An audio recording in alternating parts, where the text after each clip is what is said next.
Director Wray, we know that over the last 3 years, millions of people crossed the U.S. border illegally, and many have been released into the country.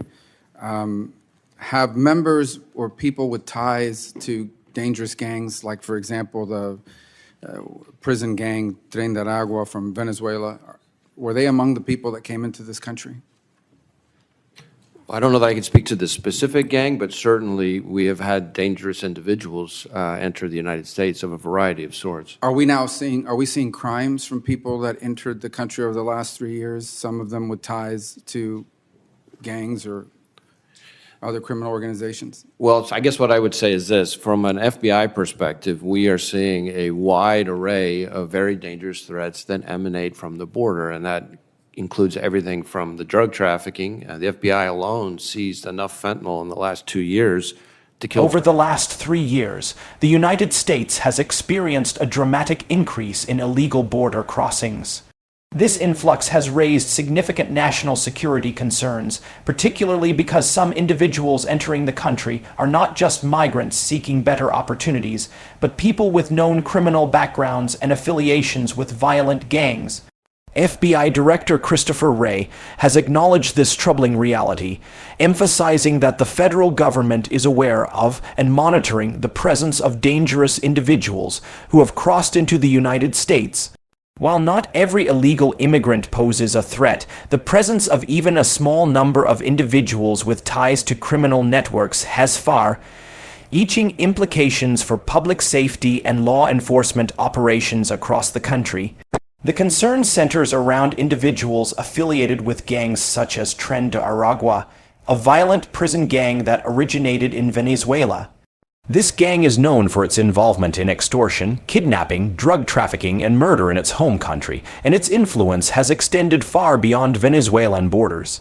With Venezuela experiencing economic collapse and political instability, many of its citizens have fled, some through irregular migration routes. Among them, law enforcement agencies believe are members of Tren de Aragua and other dangerous criminal organizations. These individuals have entered the United States amidst the larger wave of migrants and are believed to be continuing their criminal activities within American communities. The implications are staggering. While the exact number of gang-affiliated individuals who have entered the country is not publicly confirmed, federal agencies have reported a rise in violent incidents linked to these newcomers. This includes assaults on law enforcement officers, violent robberies, and drug-related crimes.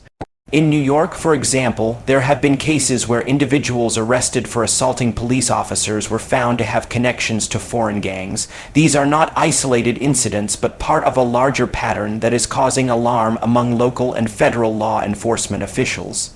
The difficulty in identifying and tracking these individuals stems from several factors. First, many of them enter without any identification or with falsified documents, making it hard for border agents to verify their histories. Second, even if someone has a known criminal background in their country of origin, that information is not always readily available to U.S. authorities. Many countries do not share detailed criminal records with the United States, especially if their law enforcement systems are underdeveloped or corrupt. As a result, individuals who would otherwise be flagged as dangerous are able to enter the U.S. undetected. Once inside the country, these individuals often disappear into communities where they may continue their criminal activities. Some join existing gang networks in cities like Los Angeles, Chicago, or Houston, while others attempt to form new criminal groups. Their presence further complicates an already challenging law enforcement landscape, stretching resources thin and making it more difficult to maintain public safety. Local police departments often lack the manpower or resources to track the activities of transnational gangs, and the federal agencies tasked with this responsibility are already overwhelmed. There is also a growing concern that the influx of gang members is contributing to the recruitment of young people within the United States. These gangs, once limited to Latin America, now have footholds in American cities, where they recruit vulnerable youth, often from immigrant communities, into their ranks. This recruitment is facilitated through social media, local outreach, and intimidation tactics. Once recruited, these young people are drawn into cycles of violence and crime that are difficult to escape. This development has long-term consequences, not just for public safety, but for the social fabric of the communities affected. Furthermore, the integration of foreign gang members into domestic criminal enterprises creates a fusion of tactics, resources, and reach that makes these groups more dangerous and more sophisticated. Gangs like Tren de Aragua bring with them experience in operating under corrupt regimes, using extreme violence as a tool of control, and navigating complex smuggling and trafficking networks. When these tactics are merged with the resources and networks of American gangs, the result is a more lethal and evasive criminal presence. These hybrid organizations are harder to dismantle, more resistant to infiltration, and more willing to engage in extreme violence to protect their interests. The federal government has tried to address the issue through increased border security measures, expanded intelligence sharing, and targeted law enforcement operations.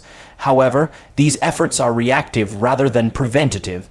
Once individuals have entered the country and established themselves within communities, it becomes significantly more difficult to remove them or disrupt their activities.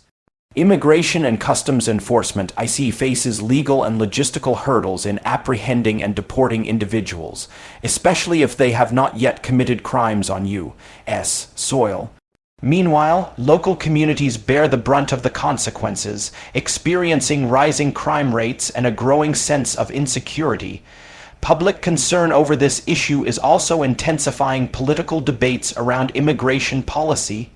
On one side, there are calls for stricter border controls, more funding for immigration enforcement, and a reevaluation of asylum procedures to prevent abuse by those with criminal intent.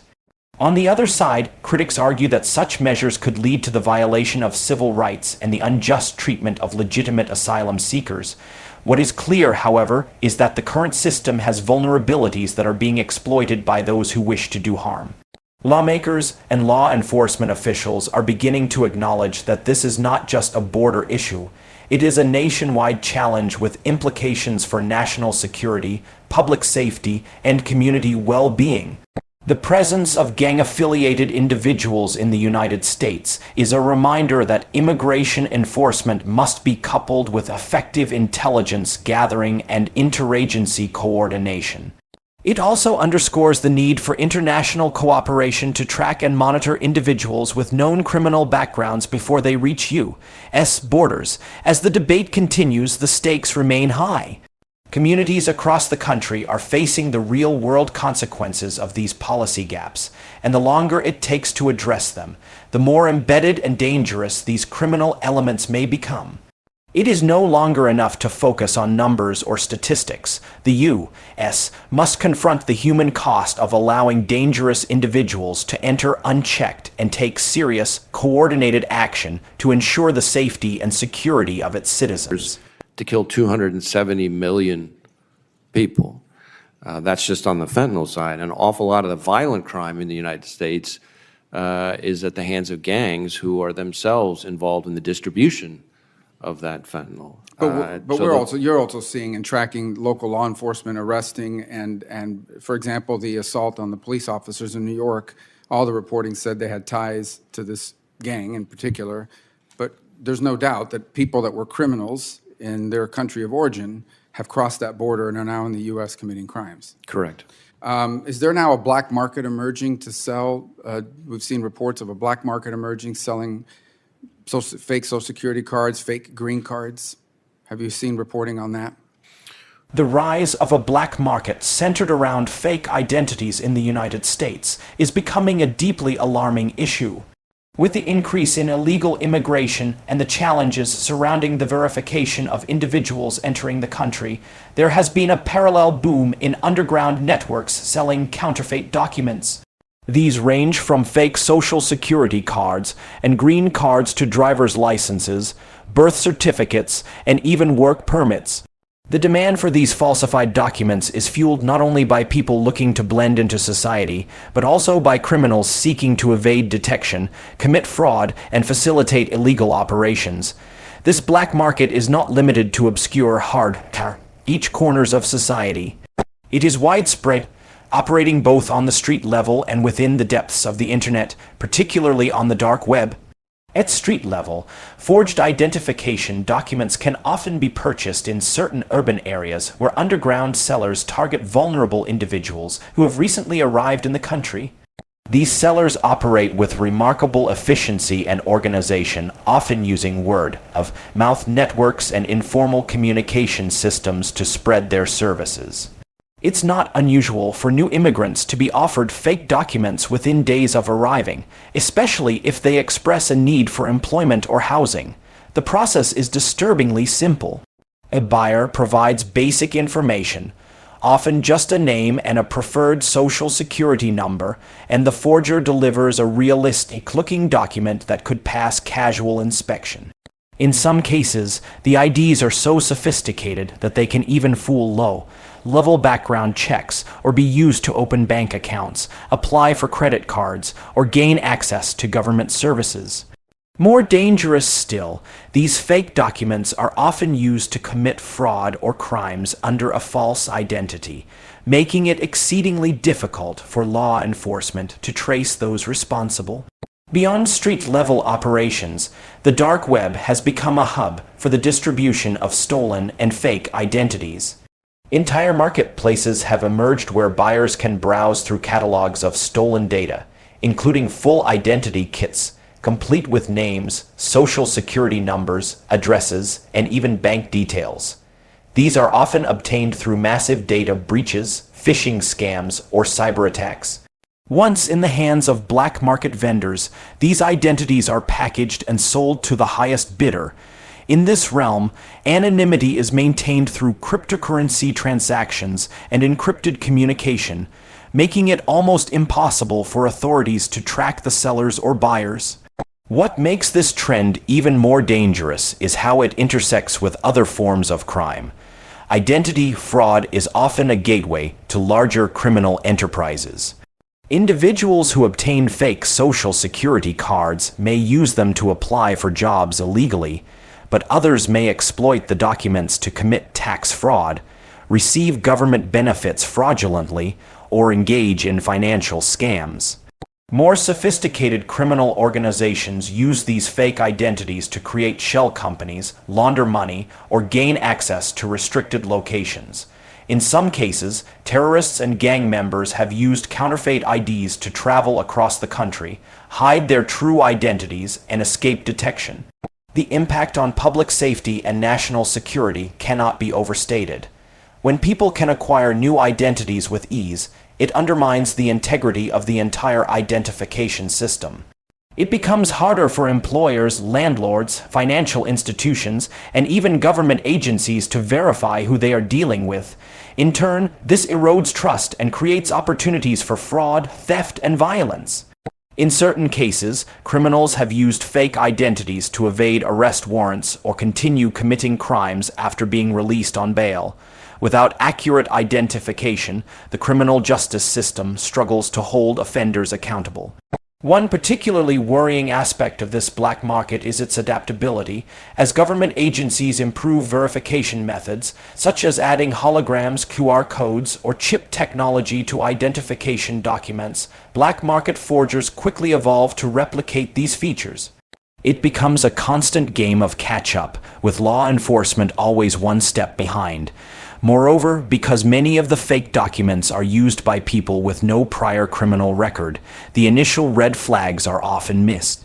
A fake green card used by a person working a low-wage job may not draw attention unless they become involved in criminal activity, by which time it may be too late to intervene. Efforts to combat the spread of fake IDs have been ramped up, but the challenge remains enormous. The Department of Homeland Security, the FBI, and other agencies have conducted raids and launched investigations into document forging rings. Some have had success in dismantling specific operations, arresting key forgers, and seizing large quantities of counterfeit documents. However, these victories are often short-lived, as new networks quickly emerge to fill the void. The demand remains high, especially as border enforcement tightens and more undocumented individuals seek ways to stay under the radar. Another layer to the problem is the involvement of international actors. Many of the fake documents sold in the U.S. are actually produced overseas, particularly in countries with weak enforcement of intellectual property and security laws. These forgeries are then smuggled into the U.S. through various channels, hidden in shipments, carried by couriers, or transmitted digitally for local printing. This international dimension makes it even harder to shut down the source of the problem, as U.S. authorities often have limited jurisdiction to act against foreign forgers. The financial cost to the U.S. economy is significant. Fraudulent tax returns filed under stolen Social Security numbers cost the IRS billions of dollars annually.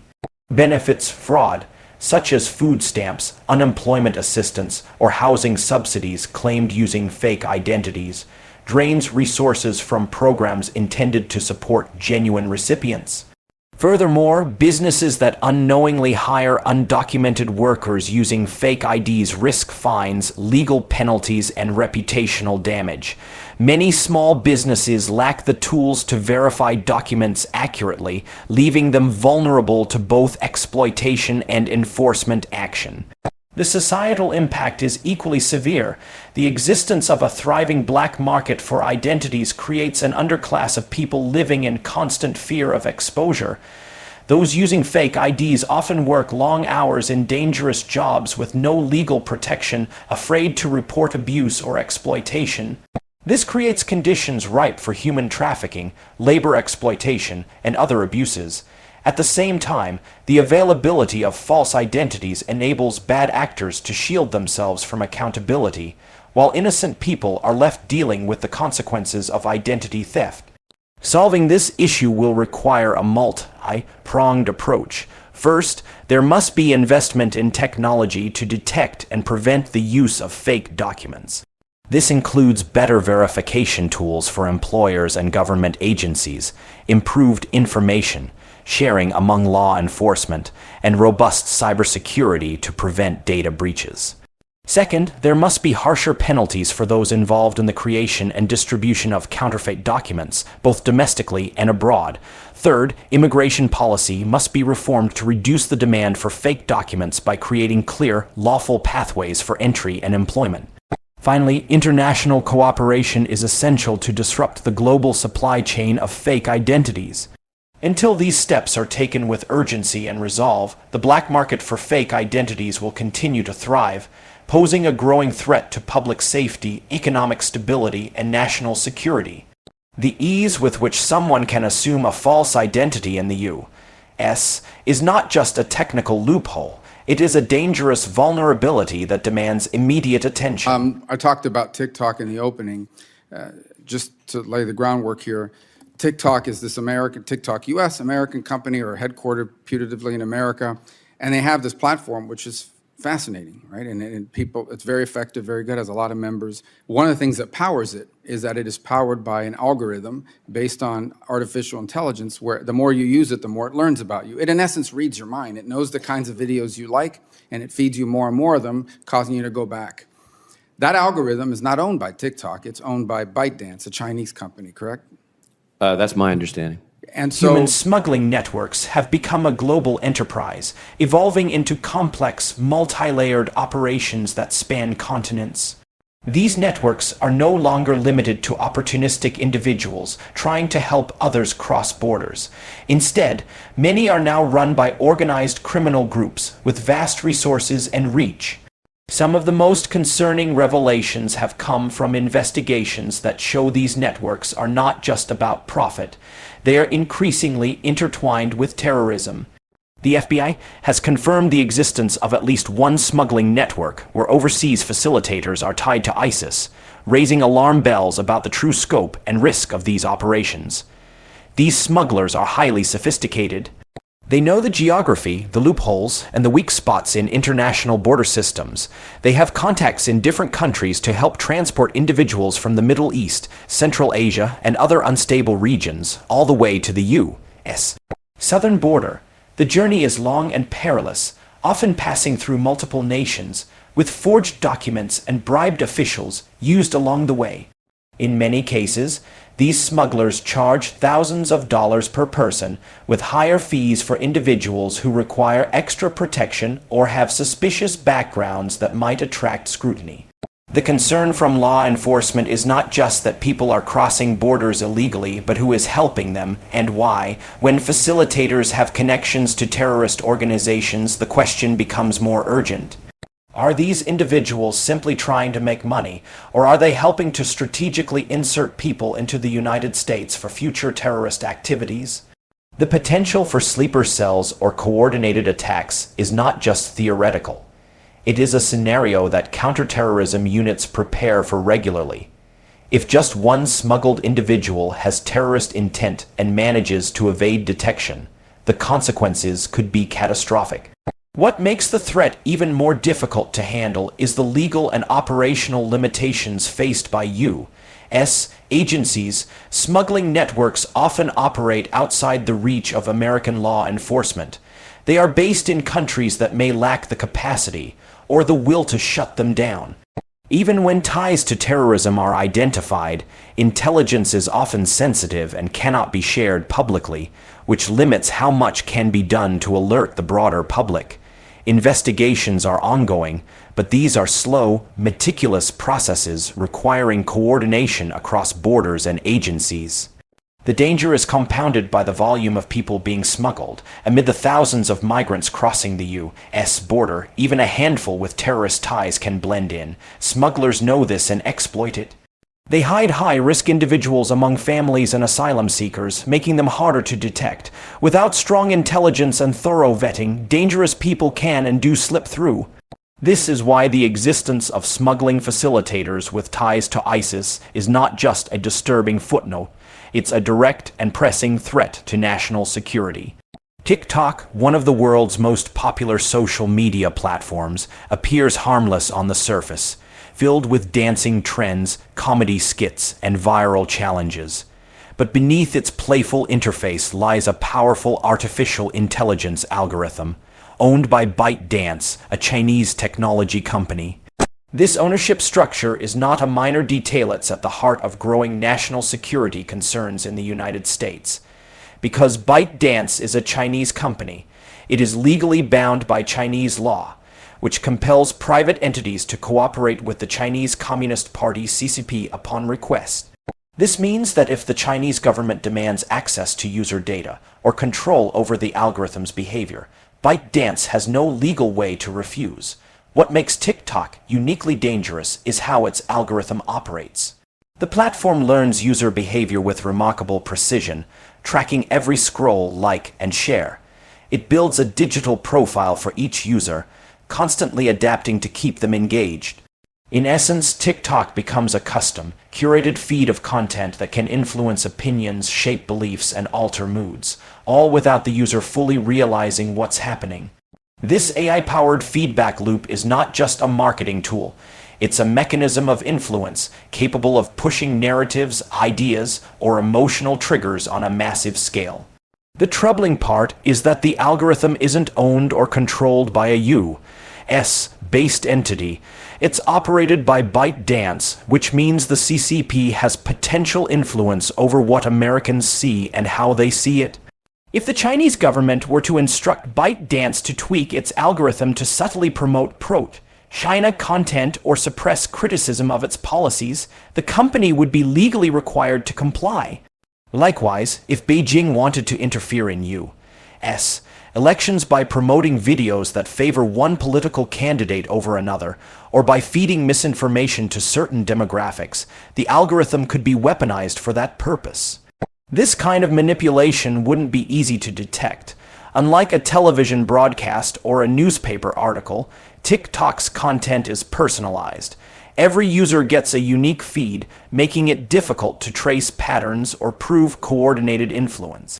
That makes TikTok an ideal tool for psychological operations and digital propaganda. Even subtle changes in the content users see, emphasizing division, feeding conspiracy theories, or spreading disinformation, could destabilize public trust and fuel social unrest without leaving obvious fingerprints. Moreover, the platform's immense popularity among young Americans adds another layer of vulnerability. Millions of teenagers and young adults rely on TikTok not only for entertainment but also for news and cultural commentary.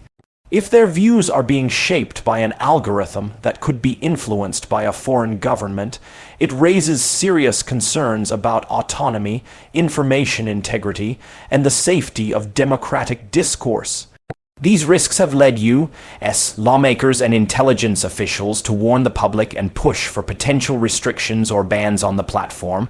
At the heart of the issue is not just who controls the data, but who controls the narrative. And with ByteDance legally beholden to China, that question carries profound implications.